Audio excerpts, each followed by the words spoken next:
This is the Retirement Key Podcast with Joshua Barbin, certified financial planner of Abish Financial Services. Welcome back to the Retirement Key. My name is Casey, and today we are talking about something that every retiree needs to hear, because when it comes to protecting your retirement, it's not just about what you do, it's also about what you watch out for. So we're going to dive into red flags for retirees, those warning signs that something might be off in your financial life. And to help us break it all down, I'm joined by financial advisor Joshua Barbin from Abish Financial Services. JB, welcome back. How we doing? I'm doing great, Casey. How you doing?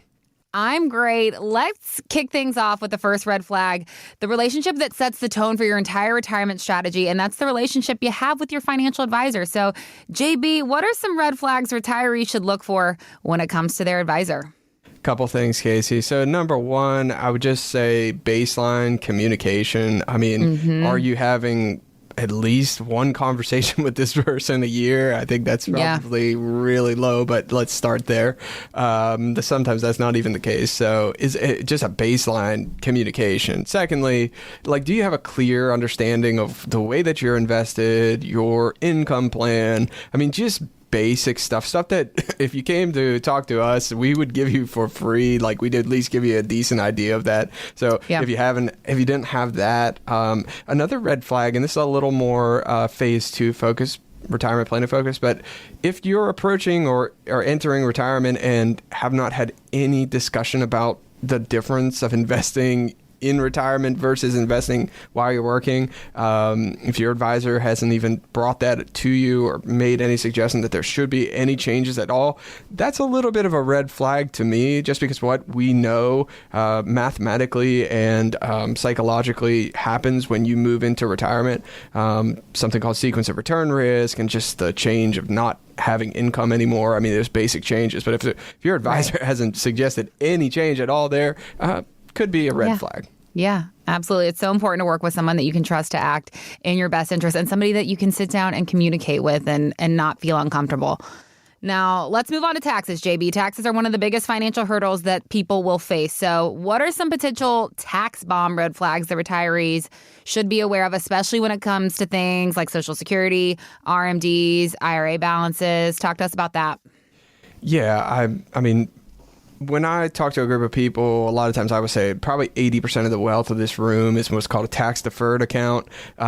So this can get pretty big, especially we deal with a lot of govies. I know they've got the shutdown right now, but these people are working with big pensions, military, a lot of people who are in that kind of setting. So Social Security, been working their whole life, some good Social Security benefits. So when you add on this RMD that's coming to 73 or 75 years old, and you haven't done any planning around it, it can really create what you call a tax time bomb. And I think that's a great way to discuss it. The other one is, passing on a tax time bomb to your children. Not that that's a terrible thing. It's not the worst outcome in the world. Everybody loves receiving money. And so, you pass on money that has a tax liability attached to it. It's not the worst thing, but you just never know where tax rates might go for you in your lifetime, or for, somebody's children, especially, and you go multi-generationally, and the United States government's best place in the world to live, no doubt about it. But we do have some debt problems, and the likelihood the taxes get raised in the future is high enough that I would be concerned about just having all my wealth still subject to the risk of the United States government if they decide to raise the taxes. And you just are a victim of that at that point.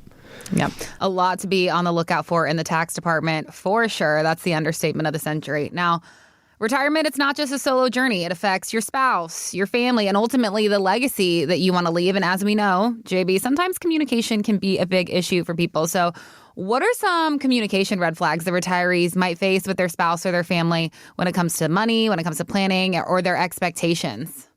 You often get this, that the wealth of a household was managed by one of the two spouses. A lot of times that's actually the husband, though not always the case, but oftentimes you'll get a husband who enjoys investing, actually kind of enjoys dabbling in the market, taking some positions. They might have their own little philosophy of how they invest, and it works well enough. It's done good, But the problem with it is that the wife oftentimes has zero idea what the husband is doing. Yeah. And people come into our office for this reason alone. It's like, I like it. It's fun. I get a kick out of it. I've done good.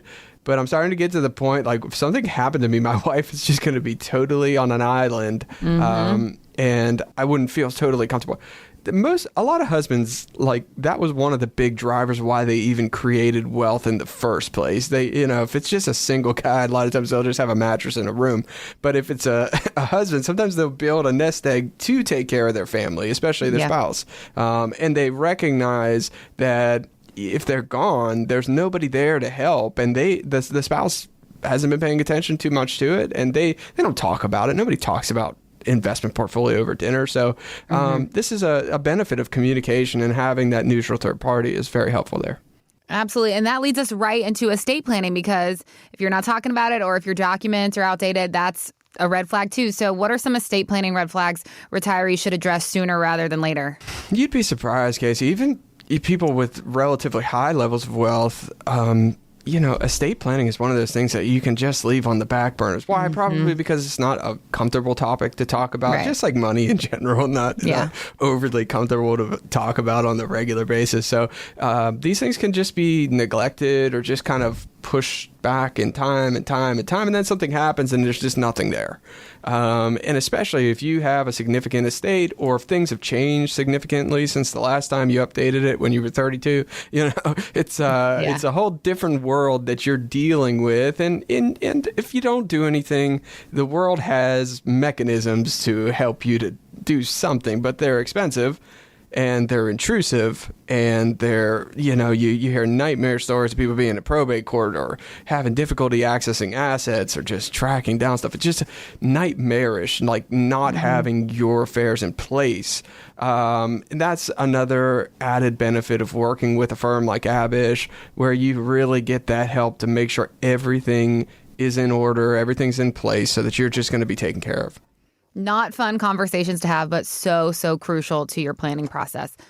Now, unfortunately, JB, retirees are often targeted by scammers, and sometimes those scammers can even be people that they know. So what are some of the most common scams or financial exploitation tactics that retirees need to be on guard against? Boy, that's a good question. I would say, the basic scam of email phishing, those type of scams, they're just on the rise. And, I've been subject to them sometimes too. I'm not even going to lie. They're pretty good. Look legit. Yeah. They look good. It's like they're getting, it's unfortunate that you have people that are so dedicated to doing kind of nefarious activity in the world. You wonder if they just put that activity to good use. But anyway, sorry for that aside. But that's another episode for another day. But I would be really cautious about email phishing scams and anything that was, we need you to send money here immediately. Your grandkids in jail in Mexico. Yeah, anything like that. And again, this is where having a trusted third party, that it's somebody that you can lean on, Run it by them. Yes, because I've got this in the mail. And actually, sometimes it's legitimate, but it's tough to tell these days. Hey, I got this in the mail about a certain position I own. Should I respond to it? Is this a real or a scam? So we just had the chance to kind of put a second set of eyes on that sometimes.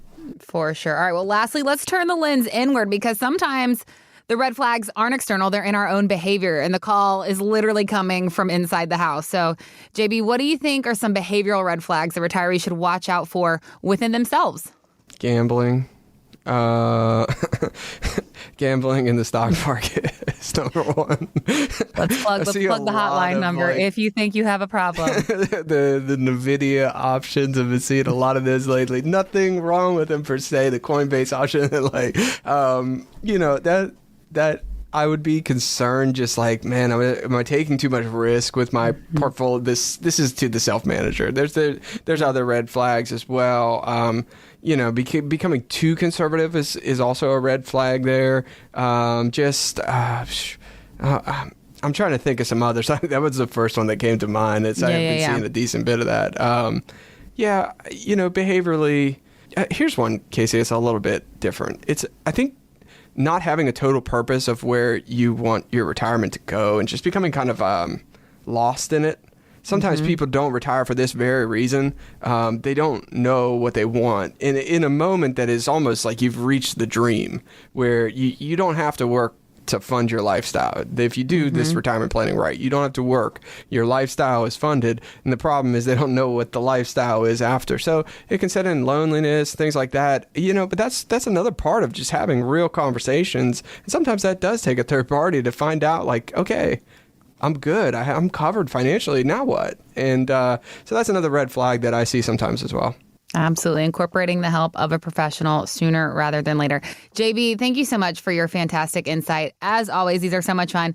Listen, we know we've covered a lot of ground, from spotting red flags with your financial advisor, protecting yourself from scams, even checking in with your own mindset. So if any of these warning signs hit close to home, or if you just want to make sure that your retirement plan is on solid ground, I encourage you not to wait. You can learn more or get connected with JB and the team at Abish by visiting our website, theretirementkey.com. And from there, it's going to have all the resources that you need to get connected and learn more. Thanks so much for joining us, and we will see you next time here on The Retirement Key. Thanks for listening to the Retirement Key Podcast. To learn more about Abish Financial Services, visit theretirementkey.com. Abish Financial Wealth Management is a registered investment advisor with the SEC. Registration as an investment advisor does not imply a certain level of skill or training, and the content of this communication has not been approved or verified by the United States Securities and Exchange Commission or by any state securities authority. The information contained in this material is intended to provide general information about Abish Financial Wealth Management and its services. It is not intended to offer investment advice. Investment advice will only be given after a client engages our services by executing the appropriate investment services agreement. Information regarding investment products and services are provided solely to read about our investment philosophy and our strategies.